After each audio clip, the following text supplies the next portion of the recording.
everybody. Welcome back to Nate Reads Diversely. I just finished the second draft of the book that I want to debut with.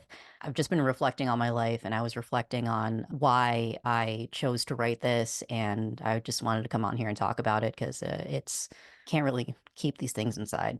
So if you're curious about basically about a teacher who is disillusioned with the current system and sees how it's disenfranchising marginalized students. And so he goes out and starts his own school. I just wanted to come on here and talk about why I wrote something like that. And for those of you who don't know, I'm a former high school English teacher, not a high school English teacher for very long. I ended up resigning three-quarters of the way through the year because not because of the students, like the students were great. It was just because I wasn't able to force myself to be what the system wanted me to be. I was heartbroken that I was being pressured to leave kids behind and, in favor of scores. I was just and also I as a student wasn't successful in the conventional school system. So like it really didn't make any sense to be a teacher in that system when it didn't work for me. I know that now about myself now. I know that I'm not going to be teaching in a conventional school system again. I plan on teaching again in the future. I just want to make sure that I'm like mentally, ready for that. There's a reason why I wrote about students who are not supported by the conventional school system. And it's because of the way I was raised, like if in an Asian family, if something's like genetically wrong with you, whether it's physical or mental, in my case it was mental, they're keeping you alive out of obligation. I was basically hidden away and cast aside by my family. I was kind of raised in an environment where like there was nowhere to go but up. So I chose to go up. I entered community college, aced everything in community college, and so I was able to go to like pretty much any four-year that I wanted. I defiantly was like, yeah, I'm gonna become something that you never thought I would become, and there's not a damn thing that you can do about it. So that's what I did. If you want to know what happened when I entered the teaching field, video is going to be up there. It's a long story.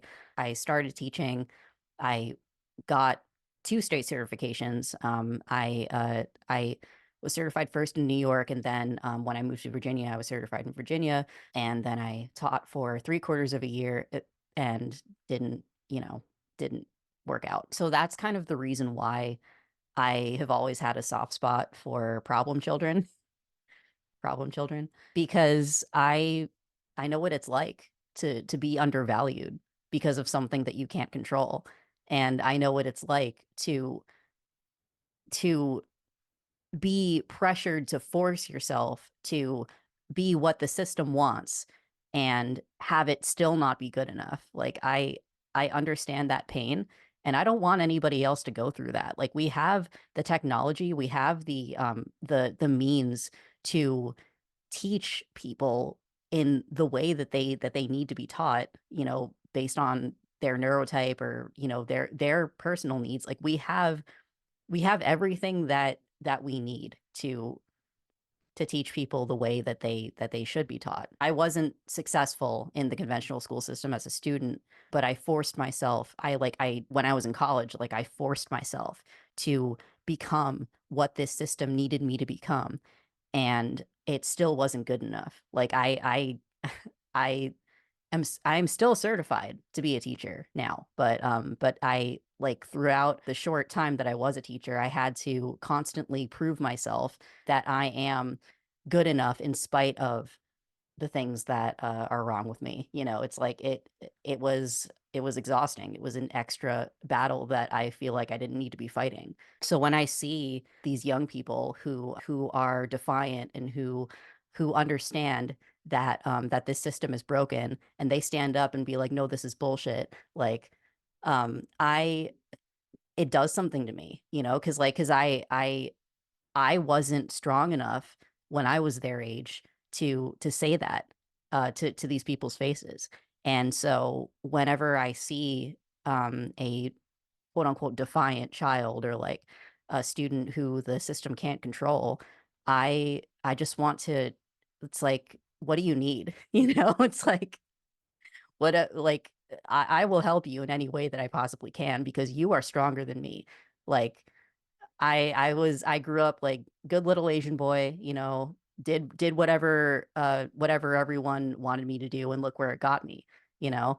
I got the certification, but I broke myself, you know, trying to do that. So like so when I see people stand up and be like, no, like I'm not going to kowtow to your ridiculous demands. It's like, wow, like if I can help in anywhere I can, you know, I'm gonna do that. Like whatever you need, dude. Like you know, it's all over the news. It's all over. You see it every day. We are failing our students.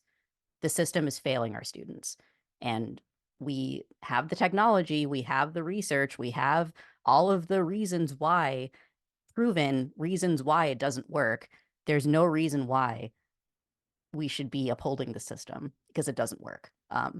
So that's my opinion. That's why I wrote this. That's why I wrote this book because it's my way of showing love to the kids who, the kids like me, kids who were devalued by the system, and teachers who want to change it but don't have the power to change it because they have to like bow down. So, this is my way of showing support for kids who need support. So that's it. I just wanted to come on here and talk about that, and I'll catch you guys next time. Take care.